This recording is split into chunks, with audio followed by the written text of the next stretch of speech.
한 나라의 증시가 2달 만에 세계 1위 수익률을 찍었습니다. 그리고 단 이틀 만에 세계 최악의 낙폭을 기록했습니다. 바로 대한민국 코스피입니다. 연초부터 48% 치솟으며 지구상 어떤 지수도 따라오지 못했던 그 상승분이 왜 72시간 만에 증발해버렸을까요? 2026년 3월 4일 새벽 환율 전광판은 17년 만에 처음으로 1,500원을 찍었습니다. 서킷 브레이커가 울리고 삼성전자는 하루 만에 12% 추락했으며 주유소 휘발유는 리터당 1,900원을 넘어섰습니다.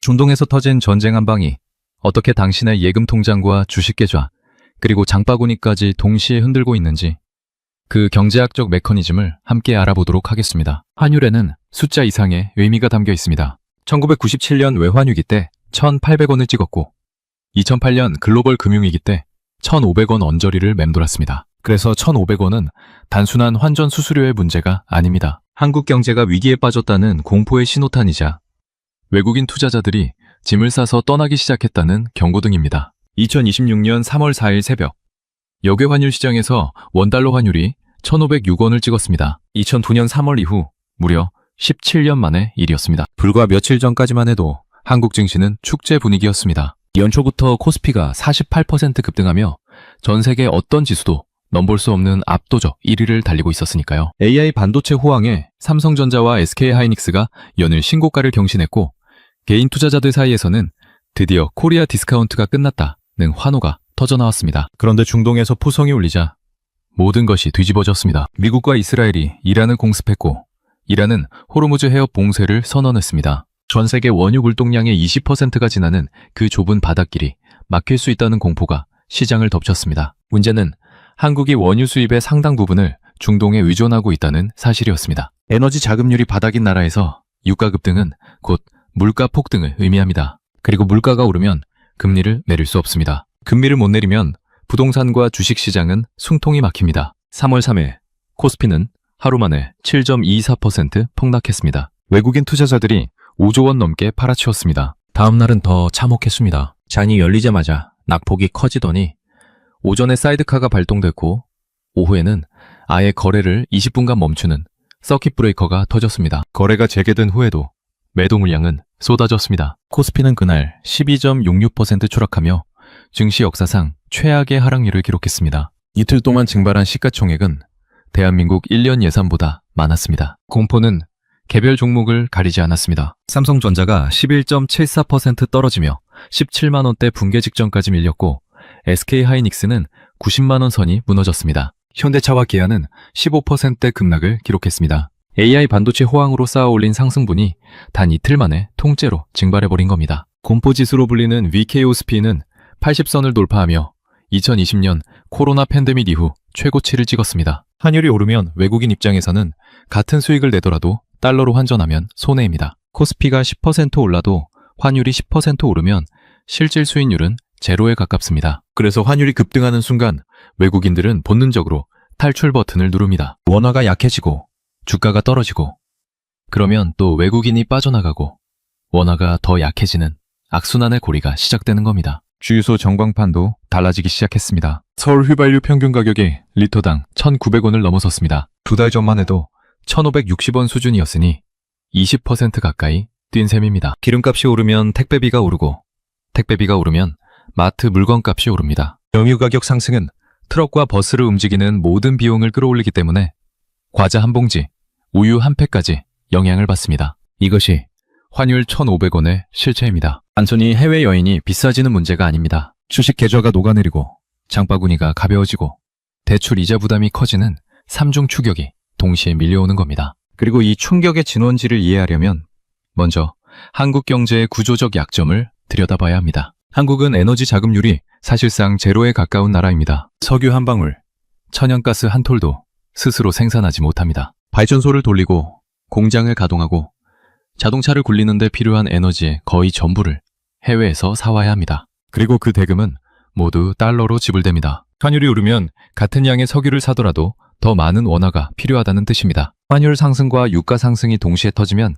이중 펀치를 맞는 구조인 겁니다. 한국이 수입하는 원유의 상당 부분은 중동에서 옵니다. 그 원유를 실은 유조선들은 호르무즈 해협이라는 좁은 바닷길을 통과해야 합니다. 폭이 서울 여의도 길이의 몇 배에 불과한 이 해협으로 전 세계 원유 물동량의 20%가 지나갑니다. 이란이 이 해협을 봉쇄하겠다고 선언한 순간 한국 경제에 순통을 틀어막겠다고 협박한 것이나 다름없었습니다. 유가가 오르면 가장 먼저 타격을 받는 건 주유소입니다. 하지만 거기서 끝나지 않습니다. 전유 가격이 오르면 물류 비용이 뜁니다. 전국 어디든 하루 만에 배송되는 택배 시스템. 새벽에 주문하면 아침에 도착하는 신선식품 배달. 이 모든 편리함의 뒤에는 경유를 태우며 전국을 누비는 수만 대의 트럭이 있습니다. 전유값이 오르면 그 비용은 고스란히 소비자 가격에 전가됩니다. 마트에서 파는 과자 봉지 하나를 뜯어보면 석유의 흔적이 곳곳에 묻어 있습니다. 과자를 담은 비닐 포장재는 나프타에서 만들어집니다. 나프타는 원유를 정제해서 나오는 석유화학의 기초 원료입니다. 음료수 페트병도, 라면 봉지도, 샴푸 용기도 모두 나프타에서 출발합니다. 국제 유가가 오르면 나프타 가격이 오르고, 나프타 가격이 오르면 포장재 가격이 오르고, 포장재 가격이 오르면 그 안에 담긴 상품 가격까지 덩달아 오릅니다. 전기요금도 예외가 아닙니다. 한국 발전의 상당 부분은 LNG, 즉 액화 천연가스에 의존합니다. LNG 가격은 국제유가와 연동되어 움직입니다. 유가가 뛰면 발전 원가가 올라가고 한국전력의 적자는 눈덩이처럼 불어납니다. 정부가 전기요금 인상을 억제하면 한전 적자가 쌓이고 결국 언젠가는 그 부담이 세금이나 요금 인상으로 돌아옵니다. 숨겨둔다고 사라지는 비용이 아닙니다. 2026년 3월 초 기준 서울의 휘발유 평균 가격은 리터당 1,900원을 넘어섰습니다. 불과 2달 전인 1월에는 1,560원 수준이었으니 20% 가까이 뛴 셈입니다. 보통 휘발유 가격이 수십 원 단위로 오르내리는 것과 비교하면 상당히 가파른 상승입니다. 기름값이 오르니 택시비 인상 압박이 커지고 배달비가 슬금슬금 오르고 외식 메뉴판의 숫자들이 하나씩 바뀌기 시작합니다. 문제는 여기서 그치지 않습니다. 한국은 밀, 옥수수, 콩 같은 곡물의 대부분도 수입에 의존합니다. 곡물 가격 역시 달러로 결제됩니다. 환율이 오르면 수입 곡물 가격이 뛰고 그건 빵값, 라면값, 식용유 값으로 이어집니다. 커피 원두도 마찬가지입니다. 원두는 100% 수입품이니 환율이 오르면 카페 아메리카노 한 잔 가격에도 압력이 가해집니다. 이것이 고환율과 고유가가 만나면 벌어지는 일입니다. 에너지도 수입, 원자재도 수입, 식량도 상당 부분 수입인 나라에서 환율 상승은 생활비 전반의 상승으로 직결됩니다. 주유소 전광판만 바뀌는 게 아니라 마트 진열대, 편의점 가격표, 식당 메뉴판까지 줄줄이 바뀝니다. 월급은 그대로인데 장바구니는 점점 가벼워지는 현상.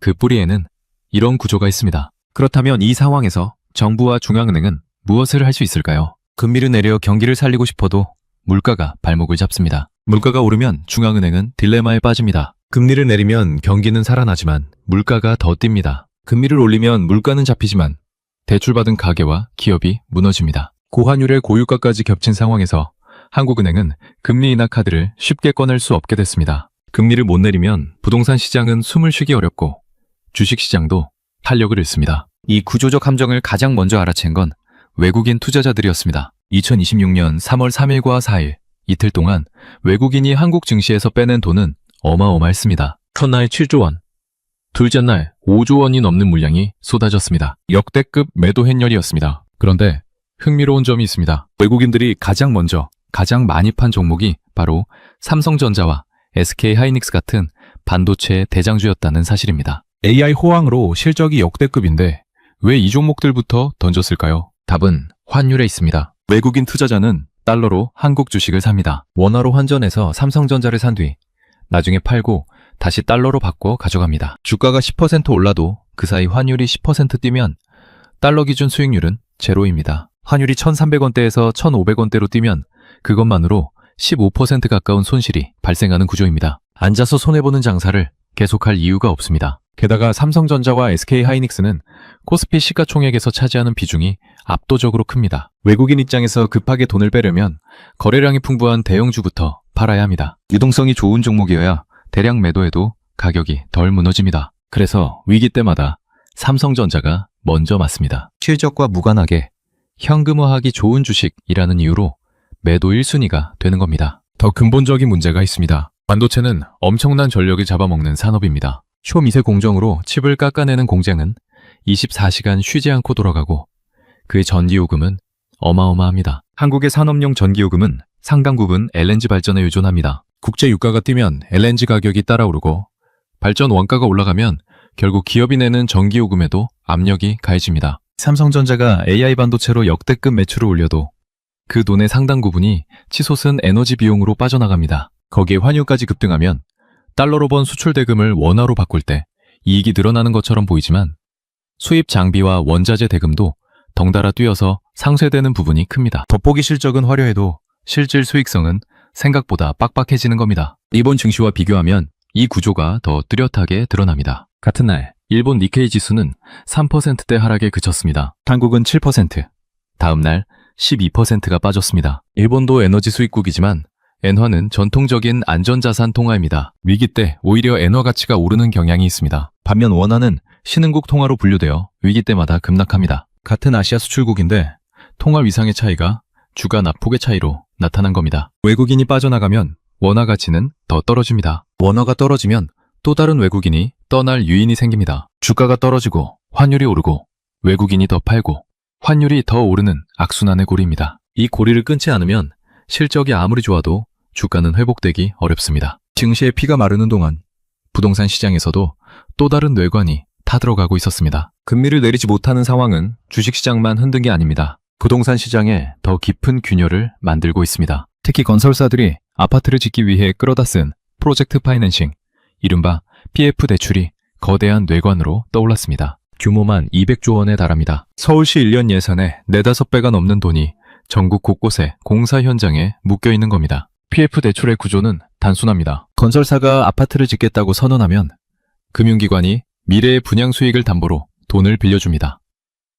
아파트가 잘 팔리면 대출금을 갚고 남는 건 이익입니다. 그런데 아파트가 안 팔리면 문제가 시작됩니다. 빌린 돈에 이자가 붙고 이자를 갚지 못하면 연체가 들고 연체가 쌓이면 부실이 됩니다. 분양이 막히면 건설사도 돈을 빌려준 금융기관도 함께 무너지는 구조입니다. 고금리는 이 구조에 직격탄을 날렸습니다. 금리가 오르면 PF 대출 이자 부담이 커집니다. 공사비도 덩달아 뜁니다. 2020년 초와 비교해 건설공사비 지수는 30% 넘게 올랐습니다. 같은 아파트를 지어도 예전보다 훨씬 많은 돈이 듭니다. 비용은 치솟는데 금리까지 높으니 사업성이 급격히 나빠집니다. 착공을 미루는 현장이 속출했고 아예 삽도 못 두고 멈춰선 사업장도 늘어났습니다. 건설업계의 체력은 바닥을 드러내고 있습니다. 건설사 평균 영업이익률이 2020년 5.9%에서 2023년 1.7%로 주저앉았습니다. 매출 100억 원을 올려도 손에 쥐는 이익이 2억 원도 안 된다는 뜻입니다. 여기서 PF 이자를 갚고 인건비를 주고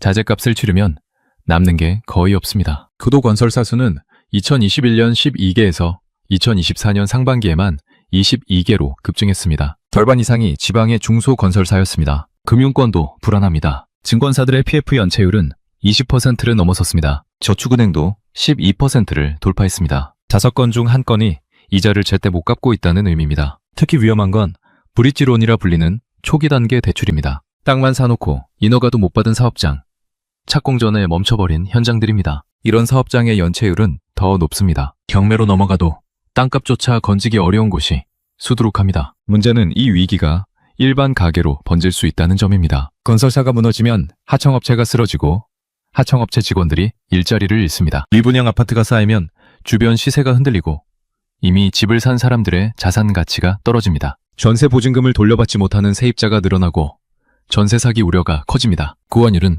이 악순환을 더 조입니다. 환율이 오르면 수입 물가가 뛰고 물가가 오르면 금리를 내리기 어렵습니다. 금리를 못 내리면 PF 이자 부담은 계속되고 건설 경기는 더 얼어붙습니다. 2025년 건설 투자는 전년 대비 9% 가까이 줄어들었습니다. 이 감소폭은 IMF 외환위기 때보다 더 큽니다. 2026년에도 본격적인 반등은 어렵다는 전망이 지배적입니다. 환율과 유가, 금리와 물가가 톱니바퀴처럼 맞물려 돌아가는 이 구조 속에서 가장 먼저 쓰러지는 건 결국 체력이 약한 쪽입니다. 체력이 약한 쪽은 건설사만이 아닙니다. 평범한 가게도 마찬가지입니다. 환율이 급등하고 주가가 폭락하는 72시간 동안 무슨 일이 벌어지는지 그 속도를 따라가 보면 공포가 어떻게 퍼지는지 보입니다. 첫째 날, 미국과 이스라엘의 이란 공습 소식이 전해진 건 일요일 밤이었습니다. 아직 한국 증시는 열리지 않았지만 역외 환율 시장은 즉각 반응했습니다. 월요일 새벽 원달러 환율이 치솟기 시작했습니다. 해외 선물 시장에서 코스피 200 선물이 급락했습니다. 알고리즘 매매 시스템은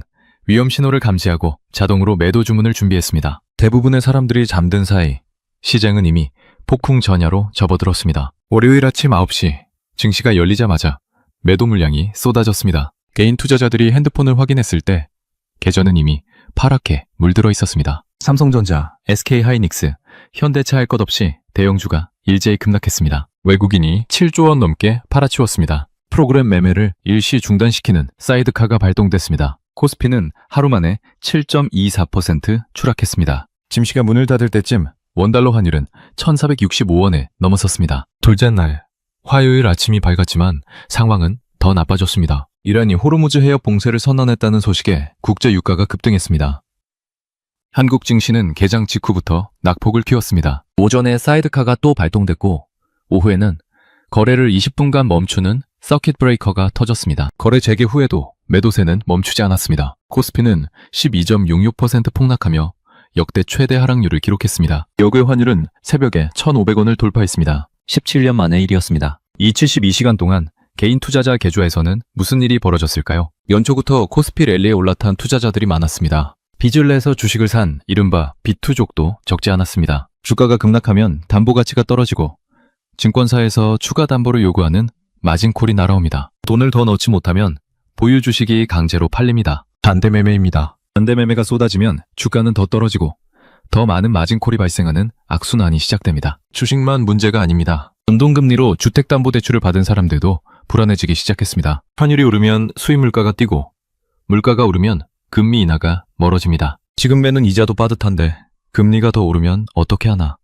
그 불안이 퍼졌습니다. 전세대출을 받은 사람들도 마찬가지입니다. 금리가 높은 상태로 계속 유지되면 이자 부담이 눈덩이처럼 불어납니다. 기업들도 움직이기 시작했습니다. 환율이 급등하면 해외에서 원자재를 사오는 비용이 치솟습니다. 당장 채용 계획을 재검토하는 기업이 나왔습니다. 신규 투자를 미루거나 축소하겠다는 발표도 이어졌습니다. 불확실성이 커지면 기업은 지갑을 닫습니다. 지갑을 닫으면 일자리가 줄어들고 일자리가 줄어들면 소비가 위축됩니다. 소비가 위축되면 경기가 더 나빠지는 악순환의 고리입니다. 72시간 만에 개인 투자자 계좌가 녹아내리고 가계 이자 부담이 커지고 기업 채용이 위축되는 연쇄 반응이 시작된 겁니다. 이 충격은 특정 계층만 덮치지 않습니다. 주식 계좌가 없어도 마트 물가가 오르면 영향을 받습니다. 집이 없어도 전세대출 금리가 오르면 부담이 커집니다. 고환율의 공포는 모든 가계의 지갑을 동시에 조여옵니다. 그렇다면 이 위기 속에서 기회를 찾는 사람들은 어떻게 생각하고 있을까요? 공포가 시장을 덮을 때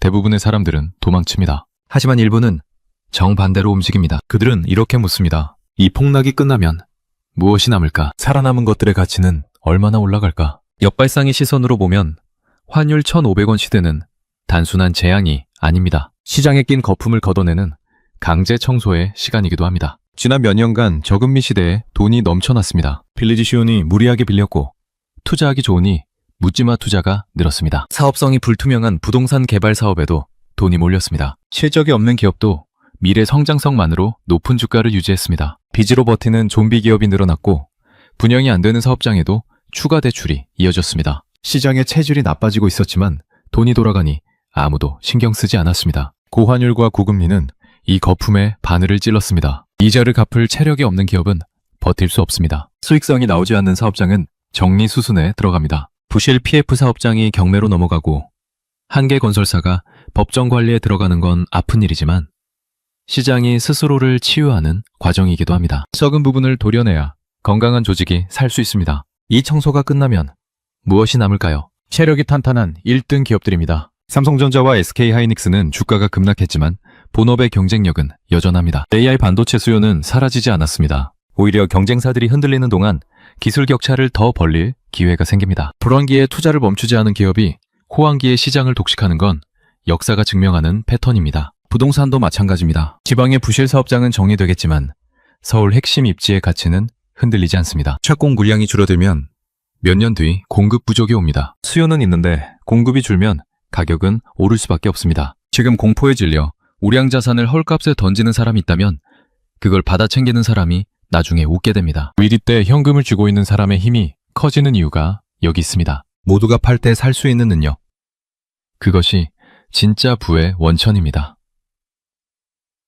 1997년 외환위기 때도 2008년 금융위기 때도 2020년 코로나 폭락 때도 바닥에서 죽는 사람들이 있었습니다. 그들은 공포에 휩쓸리지 않고 숫자를 봤습니다. 기업의 실적, 자산의 본질 가치, 회복 가능성을 냉정하게 계산했습니다. 물론 이 역발상이 모두에게 적용되는 건 아닙니다. 빚을 내서 투자한 사람은 버틸 체력이 없습니다. 생활비가 빠듯한 가게는 추가 투자를 꿈꿀 여유가 없습니다. 역발상의 기회는 결국 여유 자금이 있는 사람, 빚이 적은 사람, 현금 흐름이 안정된 사람에게 열립니다. 위기는 공평하게 찾아오지만 기회는 준비된 사람에게만 손을 내밉니다. 그렇다면 지금이라도 할 수 있는 일은 무엇일까요? 화려한 역발상 투자가 아니더라도 방어적인 준비만으로 큰 차이를 만들 수 있습니다. 역발상 투자는 여유 자금이 있어야 가능합니다. 하지만 방어적 준비는 지금 당장 누구나 시작할 수 있습니다. 폭풍이 지나간 뒤 웃을 수 있는 사람과 무릎 꿇는 사람의 차이는 화려한 투자 기술이 아니라 기본적인 리스크 관리에서 갈립니다. 첫 번째로 점검할 건 대출 금리입니다. 변동금리로 주택담보대출을 받은 사람이라면 지금 바로 고정금리 전환을 검토해야 합니다. 은행 창구나 앱에서 30분이면 상담받을 수 있습니다. 변동금리는 기준금리가 오르면 함께 오릅니다. 환율이 높은 상태에서 물가가 잡히지 않으면 금리 인하는 계속 미뤄집니다. 최악의 경우 금리가 더 오를 수도 있습니다. 고정금리로 바꿔두면 최소한 이자 부담이 얼마인지 예측할 수 있습니다. 불확실성 자체를 줄이는 겁니다. 두 번째는 달러 자산입니다. 환율이 1,500원까지 왔는데 이제 와서 달러를 사면 늦은 거 아니냐고 생각할 수 있습니다. 하지만 달러 예금의 핵심은 타이밍이 아니라 분산입니다. 자산의 일부를 달러로 가지고 있으면 원화 가치가 떨어질 때 방어막이 됩니다. 환율이 더 오르면 달러 자산 가치가 올라 손실을 일부 상쇄합니다. 환율이 내리면 원화 자산 가치가 회복됩니다. 어느 쪽이든 한쪽으로 몰빵한 것보다 충격이 줄어듭니다. 세 번째는 현금 비중입니다. 투자 전문가들은 흔히 현금을 아무것도 하지 않는 돈이라고 말합니다. 수익률이 0에 가깝다고요? 하지만 위기 때 현금은 단순한 방어 수단이 아니라 공격 무기가 됩니다. 모두가 팔 때 살 수 있는 은요. 그게 현금입니다. 자산의 2030%를 현금이나 현금성 자산으로 유지해두면 급락장에서 기회를 잡을 수 있습니다. 물론 인플레이션의 현금 가치가 깎이는 건 사실입니다. 하지만 급락장에서 반토막 난 주식보다는 낫습니다. 네 번째는 지출 점검입니다. 수입을 갑자기 밀리기는 어렵지만 지출은 당장 줄일 수 있습니다. 고정비를 꼼꼼히 따져보면 안 쓰면 구독 서비스, 과도한 보험료, 습관적 외식비가 보입니다. 한 달에 10만 원만 줄여도 1년이면 120만 원입니다. 그 돈이 비상금 통장에 쌓이면 갑작스러운 실직이나 의료비에 대응할 수 있습니다. 위기 때 가장 먼저 무너지는 건 비상금 없이 빚으로 버티는 가게입니다. 다섯 번째는 정보 습관입니다. 공포가 퍼질 때 SNS와 유튜브에는 자극적인 전망이 넘쳐납니다. 주식 망했다. 부동산 폭락 온다. 한국 경제 끝났다. 클릭을 유도하는 제목일수록 극단적입니다. 이런 콘텐츠에 휩쓸리면 공포에 질려 바닥에서 자산을 던지게 됩니다. 냉정하게 숫자를 보는 습관이 필요합니다. 실제 기업 실적, 정부 정책, 중앙은행 발표를 직접 확인하면 소음과 신호를 구분할 수 있습니다. 이 5가지는 특별한 재테크 기술이 아닙니다. 금리 확인하고, 자산 분산하고, 현금 챙기고, 지출 줄이고, 정보 걸러내는 것. 누구나 알지만 실천하는 사람은 많지 않습니다. 위기는 실천하는 소수와 미루는 다수를 가차없이 갈라놓습니다. 일본이 1990년대 거품 붕괴를 겪었을 때 빚 없이 현금을 준 사람들이 도쿄 핵심 부동산을 헐값에 사들였습니다. 30년이 지난 지금 그 자산의 가치는 몇 배로 뛰었습니다. 위기의 본질은 변하지 않습니다. 준비된 자에게 기회가 가고 준비 없는 자는 기회를 남에게 넘겨줍니다. 그렇다면 이 모든 혼란이 지나간 뒤 우리는 무엇을 기억해야 할까요? 두 사람이 있습니다. 정 씨와 이 씨입니다. 둘 다 2026년 3월 환율 1,500원 시대를 똑같이 겪었습니다. 같은 뉴스를 보고 같은 공포를 느꼈습니다. 하지만 행동은 달랐습니다. 정 씨는 그 주말에 은행 앱을 열었습니다. 변동금리 주택담보대출을 고정금리로 바꿨습니다. 월 이자가 조금 올랐지만 앞으로 금리가 어떻게 되든 예측 가능한 범위 안에 들어왔습니다. 주식 계좌를 점검하고 빚으로 산 주식을 일부 정리했습니다. 손실이 났지만 반대매매 당할 위험을 없앴습니다. 월급의 일부를 달러 예금으로 돌렸습니다. 거창한 투자가 아니라 방어적 분산이었습니다. 구독 서비스 3개를 해지하고 외식 횟수를 줄였습니다. 한 달에 15만 원. 1년이면 180만 원이 비상금으로 쌓였습니다. 이 씨는 달랐습니다. 뉴스를 보며 한숨을 쉬었지만 구체적인 행동은 미뤘습니다. 은행 가기 귀찮고 대출서를 다시 쓰기 번거롭고 주식은 다시 오르겠지 하는 막연한 기대가 있었습니다. 월급은 그대로 쓰고 카드값은 늘 빠듯했습니다. 비상금 통장 잔액은 100만 원도 안 됐습니다. 환율이 떨어지면 그때 뭔가 해봐야지.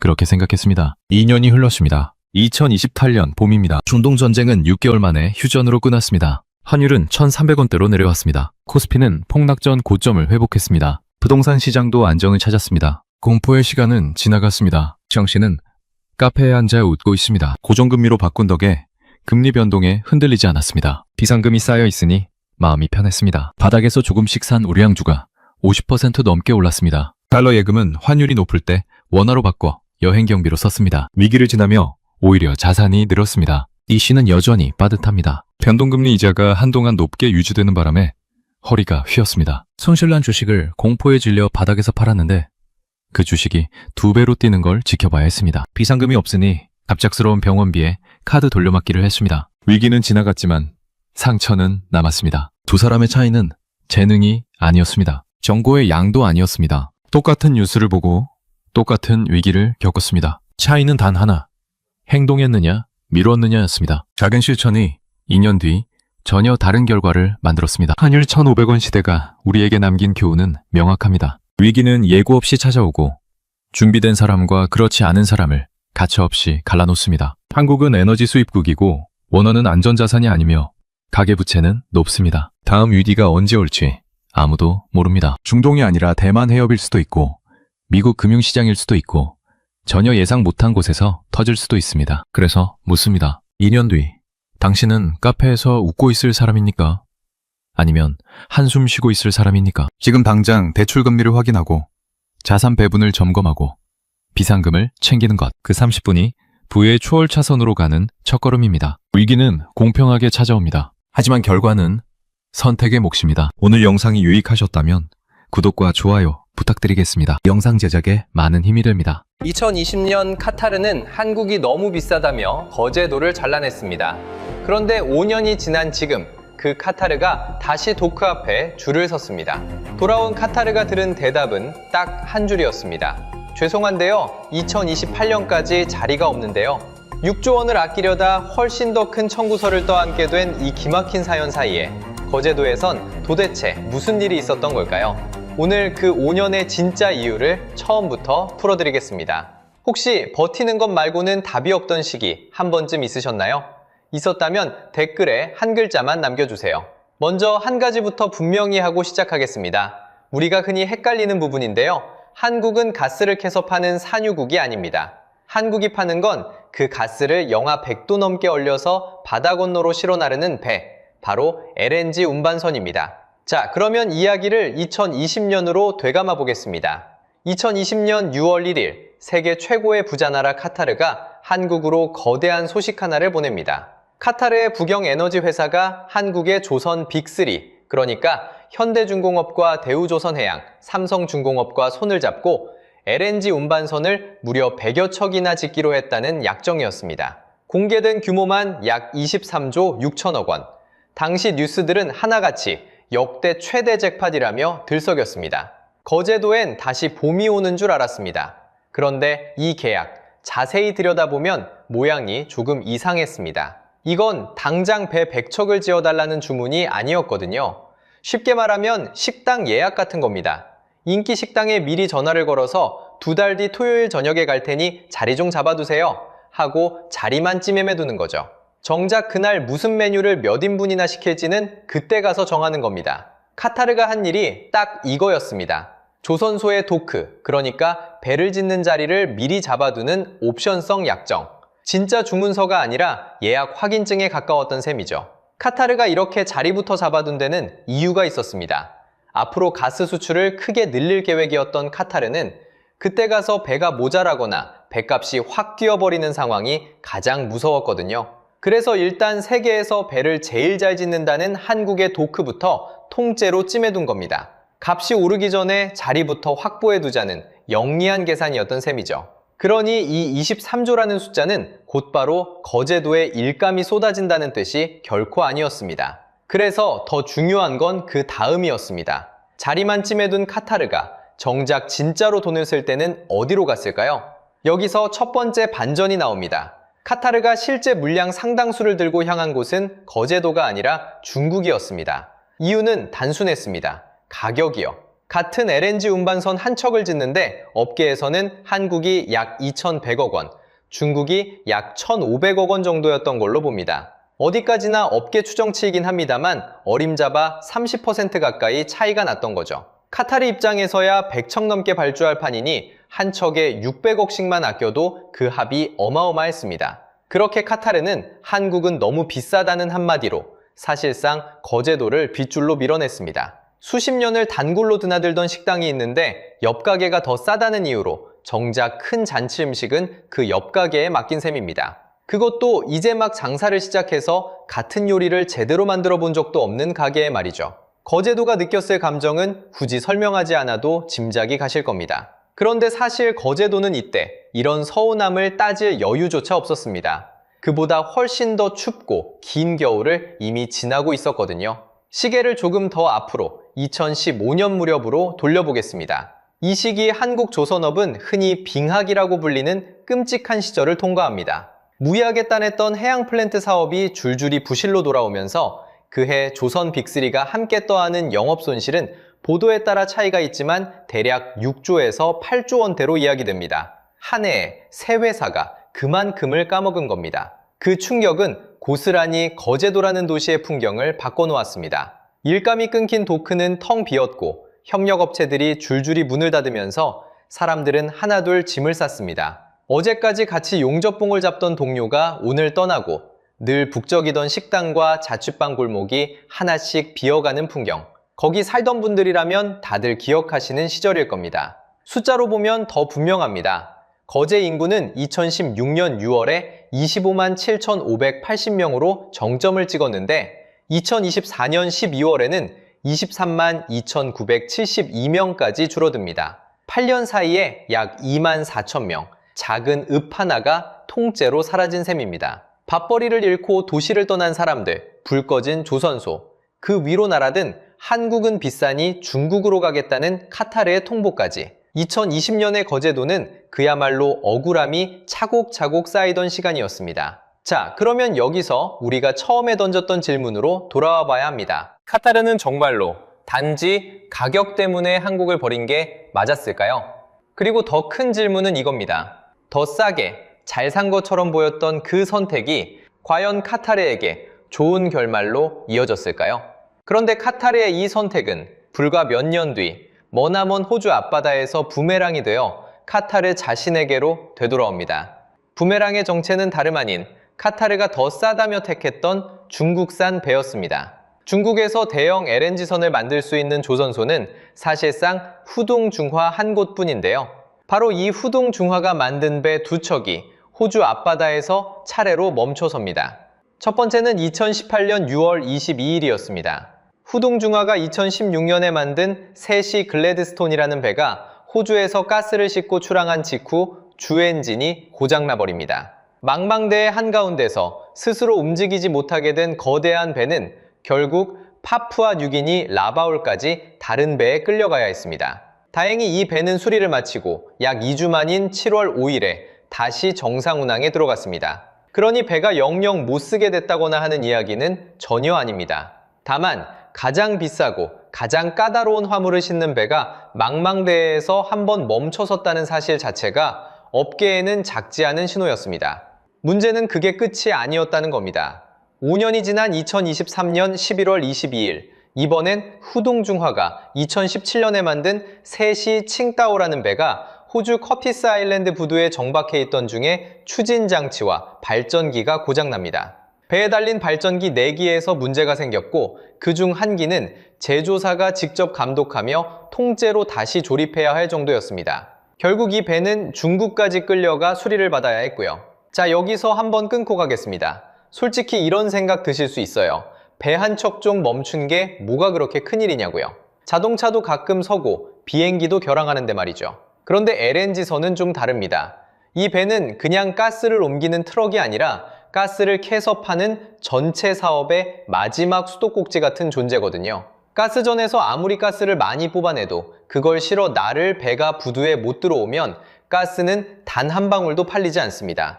실제로 세시 칭따오가 멈춰섰을 때 그 배가 들어가야 할 호주 터미널은 약 열흘 동안 가스 선적이 통째로 중단됐습니다. 예정돼 있던 수출 물량 두세 건이 줄줄이 밀렸고요.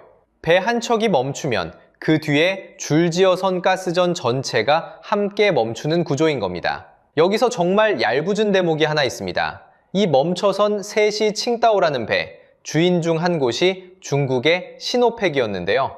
그런데 이 시노팩은 다름 아닌 배가 멈춰선 바로 그 호주 가스터미널 사업에 직접 돈을 댄 투자사이기도 했습니다. 쉽게 말해 내가 투자한 가스터미널의 수도꼭지를 내가 빌려 쓰던 배가 막아버린 셈이 된 겁니다. 호주 당국도 가만히 있지 않았습니다. 호주 해사안전청은 이 배에 무려 180일, 그러니까 반년 동안 자기 나라 항구에 들어오지 말라는 입항 금지 처분을 내립니다. 가스를 옮기라고 빌린 배가 정작 반년 동안 그 나라 항구에 발도 못 들이게 된 거죠. 한 가지 분명히 해두고 싶은 게 있습니다.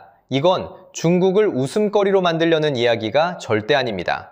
후둥중하는 중국에서 유일하게 대형 LNG선을 만들어내는 그 자체로 대단한 조선소예요.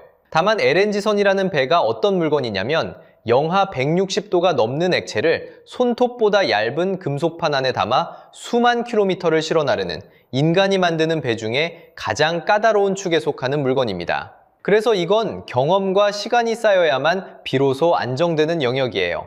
이제 막 운전면허를 딴 사람에게 곧바로 경주용 차를 맡긴다면 운전자 잘못이 아니라 그냥 아직 시간이 덜 쌓인 것 뿐이듯이 말이죠. 그러니까 카타르의 계산은 절반만 맞았던 겁니다. 척당 가격으로만 보면 분명히 중국이 훨씬 쌌어요.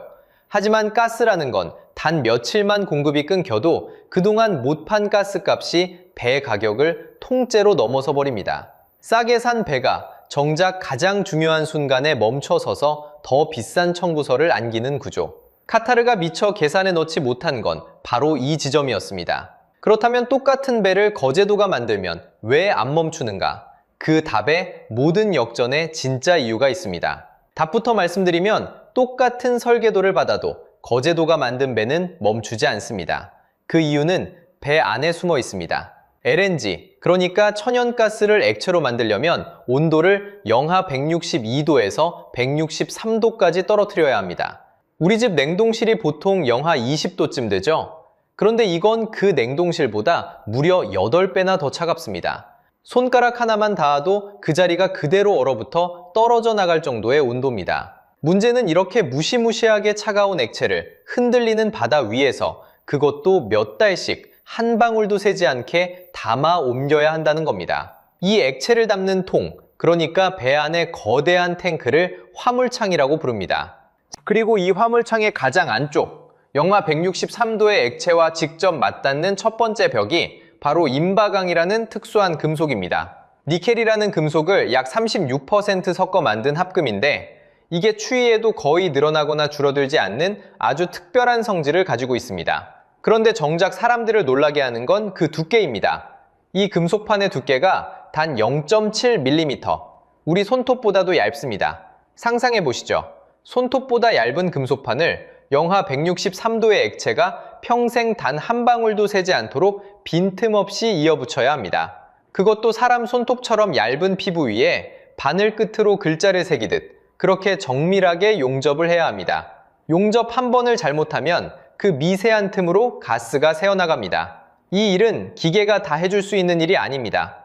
결국 사람의 손과 눈, 수십 년 쌓인 감각이 만드는 일입니다. 자, 그러면 여기서 한 가지 짚고 넘어가야 할 게 있습니다.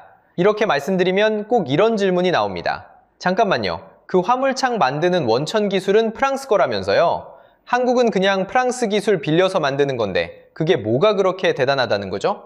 맞습니다. 이 멤브레인 화물창의 설계 원천 기술은 프랑스의 GTT라는 회사가 가지고 있고 한국은 그 라이선스를 빌렸습니다. 그래서 한국 조선소들은 배를 만들 때마다 GTT에 로열티를 냅니다. 사실인 이야기입니다. 그런데 여기에 함정이 있습니다. 설계도를 가지고 있는 것과 그 설계도대로 실제로 만들어내는 건 완전히 다른 이야기입니다. 요리로 한번 비유해 볼까요? 세상에서 가장 어려운 요리의 레시피는 프랑스의 천재 셰프가 가지고 있습니다. 그 레시피를 종이에 적어서 누구에게나 팔 수 있죠. 하지만 영하 163도라는 극한의 조건에서 손톱보다 얇은 재료를 한치의 오차도 없이 실제로 구워낼 수 있는 손은 지금 이 지구상에 거제도에 밖에 없습니다. 레시피는 누구나 살 수 있지만 그걸 진짜로 만들 수 있는 손은 돈 주고도 살 수 없다는 겁니다. 그 손의 차이는 숫자로도 분명하게 드러납니다. 화물창에 담긴 LNG는 아무리 잘 만들어도 시간이 지나면 아주 조금씩 저절로 기화돼서 날아갑니다. 이걸 자연기화율이라고 부르는데 쉽게 말해 비싼 가스가 운반도 중에 저절로 새어나가는 비율입니다.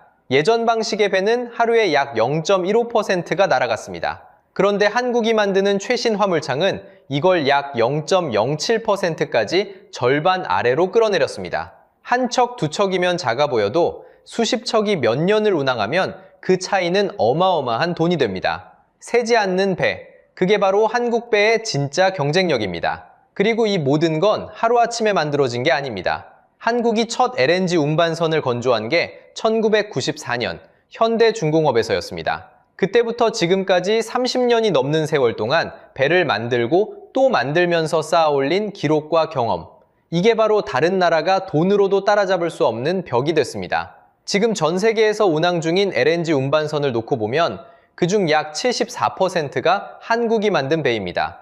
10척 중 7척이 넘는 셈이죠. 앞에서 호주 앞바다에서 멈춰섰던 그 배 이야기 기억하시나요? 거제도가 만든 배는 30년이 넘는 세월 동안 그렇게 멈추지 않았습니다. 카타르가 아무리 돌고 돌아도 결국 다시 거제도를 찾을 수밖에 없는 이유가 바로 여기에 있었던 겁니다. 그런데 2026년 봄, 아무도 예상 못한 사건 하나가 이 모든 흐름을 결정적으로 뒤집어 버립니다. 2026년 3월 18일 밤이었습니다. 이스라엘과 이란이 정면으로 부딪히던 그 혼란 속에서 이란이 쏜 미사일 한 발이 엉뚱한 곳에 떨어졌습니다. 바로 카타르의 라스라판 LNG 단지였습니다. 다음 날 새벽까지 이어진 공격으로 가스를 액체로 만드는 핵심 설비인 트레인 4호기와 6호기가 손상됩니다. 이게 얼마나 큰일이냐고요? 라스라판이라는 이곳은 전 세계에서 거래되는 LNG의 약 20%가 거쳐가는 곳입니다. 세계 가스 5척 중 한 척이 이 한 곳에서 출발한다는 뜻이죠. 그런 심장부가 미사일을 맞은 겁니다. 피해는 곧바로 숫자로 드러났습니다. 카타르 에너지의 알카비 최고 경영자가 직접 발표한 내용은 충격적이었습니다. 카타르의 가스 수출 능력 가운데 약 17%가 손상됐다는 겁니다. 연간으로 따지면 어마어마한 양의 가스가 하루아침에 실어나를 길을 잃은 셈이었습니다. 그리고 6일 뒤 3월 24일 카타르는 결국 그동안 한 번도 쓰지 않았던 카드를 꺼냅니다. 한국, 중국, 이탈리아, 벨기에 가스를 사가던 네 나라를 향해 불가항력, 그러니까 포스 마주어를 선언한 겁니다. 쉽게 말하면 이런 통보예요. 천재지변이 났으니 계약대로 가스를 드릴 수가 없습니다. 세계 최대 가스 수출국이 약속을 못 지키겠다고 손을 든 거죠.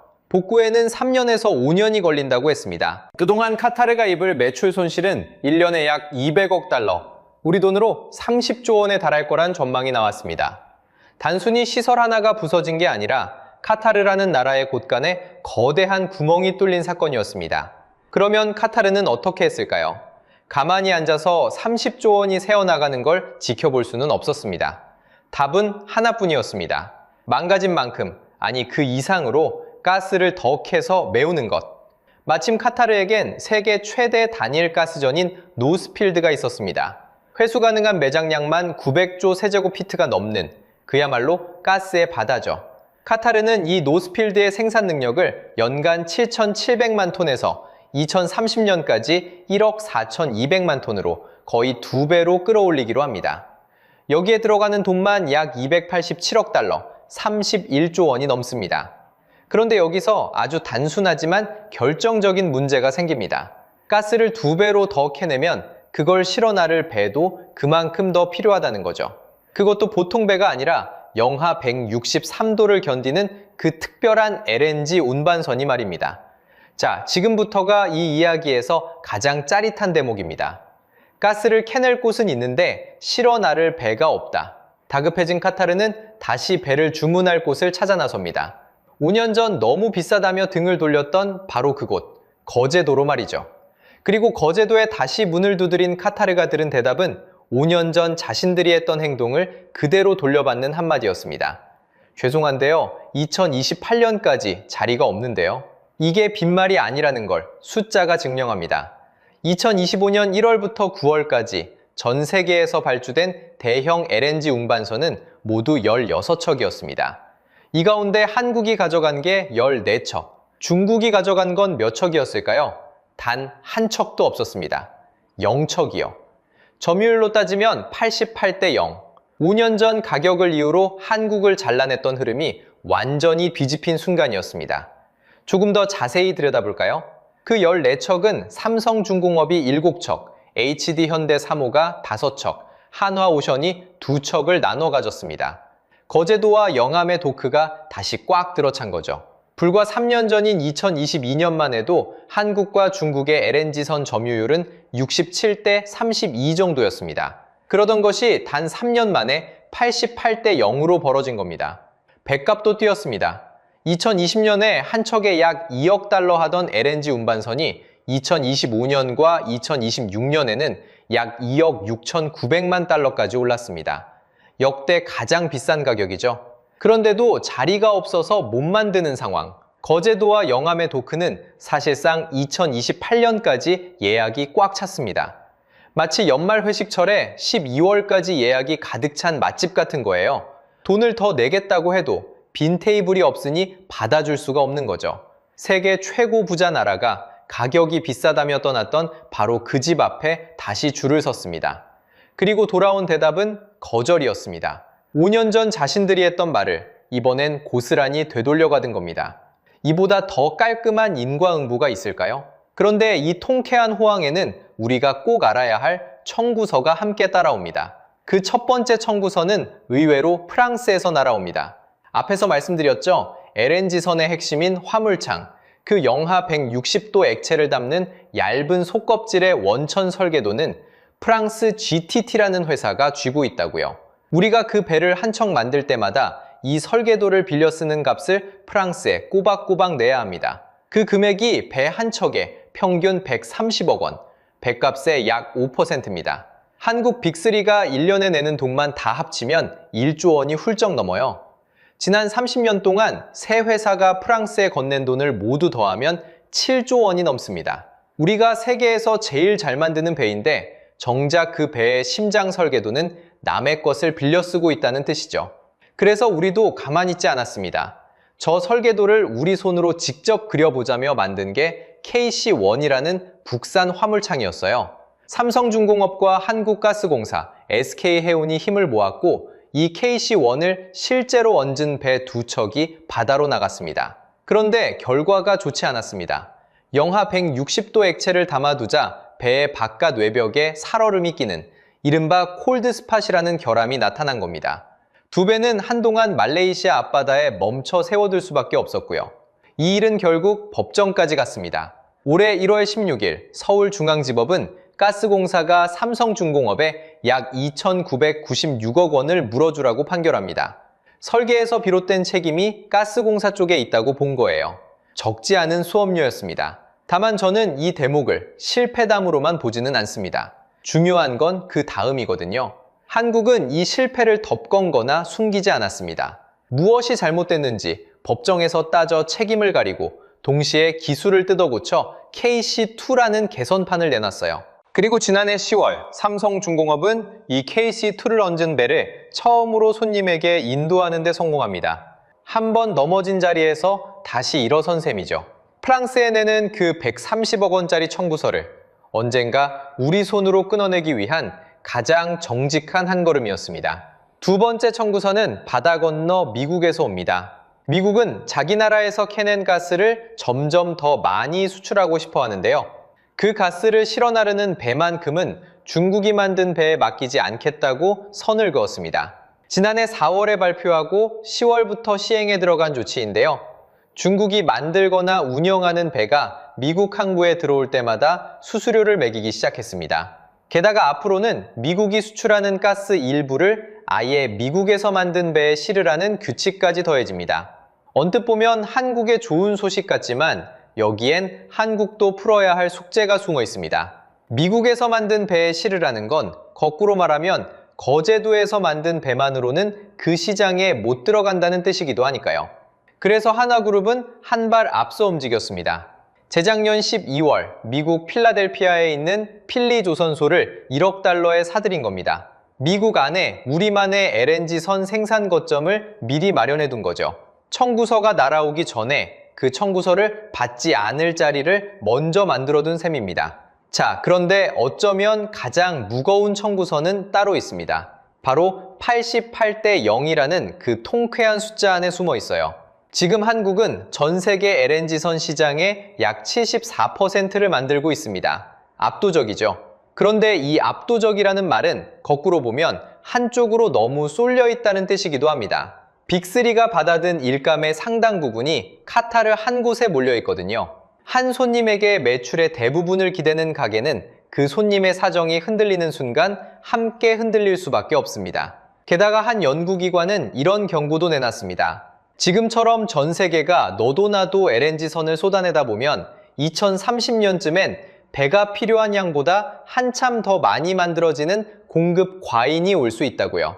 지금의 호황이 영원하지 않을 수 있다는 신호입니다. 그래서 거제도는 이미 다음을 준비하고 있습니다. LNG선 하나에만 기대지 않고 매연 대신 암모니아나 수소로 움직이는 차세대 친환경 배로 영역을 넓혀가는 거죠. 오늘의 잭팟에 취해 있기보다 다음 파도를 먼저 타려는 움직임이 이미 시작된 겁니다. 자, 이제 처음에 그 숫자로 돌아가 보겠습니다. 88대 0. 우리는 이 숫자를 보며 통쾌해했고 또 마땅히 그래도 됩니다. 그런데 저는 이 숫자를 조금 다르게 읽고 싶습니다. 이 88이라는 건 어느 날 갑자기 하늘에서 떨어진 운이 아니거든요. 기억하시나요? 영상 맨 앞에서 말씀드렸던 거제도의 그 빙하기 말입니다. 일감이 끊겨 도크가 텅 비었고 25만 명을 넘던 인구가 2만 명 넘게 줄어들 만큼 사람들이 도시를 떠나야 했던 그 시간이요. 오늘의 88이라는 숫자는 사실 통계가 아닙니다. 그 텅 빈 도크를 떠나지 않고 묵묵히 지켜낸 사람들의 시간이에요. 영하 160도 액체를 담을 그 얇은 금속판에 손톱끝보다 정교하게 한 줄 한 줄 용접선을 새겨 넣던 사람들. 그들이 버텨낸 10년이 쌓이고 쌓여 오늘 카타르가 다시 줄을 서게 만든 겁니다. 다만 한 가지는 분명히 해두고 싶어요. 이건 어느 한 사람만의 공이 아닙니다. 끝까지 자리를 지킨 현장의 노동자들이 있었고 적자를 보면서도 그 사람들을 끝내 내보내지 않고 기술을 붙잡은 회사가 있었고 그 산업이 쓰러지지 않도록 받쳐준 정책이 함께 있었습니다. 이 셋이 모두 버텨준 10년이 88이라는 숫자가 된 거죠. 그리고 그 숨통은 지금도 이어지고 있습니다.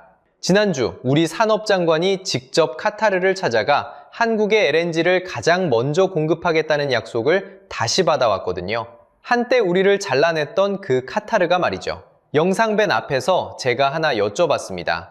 버티는 것 말고는 답이 없던 시기 한 번쯤 있으셨냐고요. 거제도의 그 10년처럼 당장은 아무것도 달라지지 않을 것 같아도 그저 자리를 지키며 버텨야 했던 시간 말입니다. 그런 시기를 지나오셨다면 댓글에 딱 한 글자만 남겨주세요. 그 한 글자가 오늘의 88을 만든 그 시간과 다르지 않을 테니까요. 영상이 도움이 되셨다면 구독과 알림 설정도 부탁드립니다. 카타르의 3차 발주와 거제도의 다음 승부는 다음 영상에서 이어가겠습니다.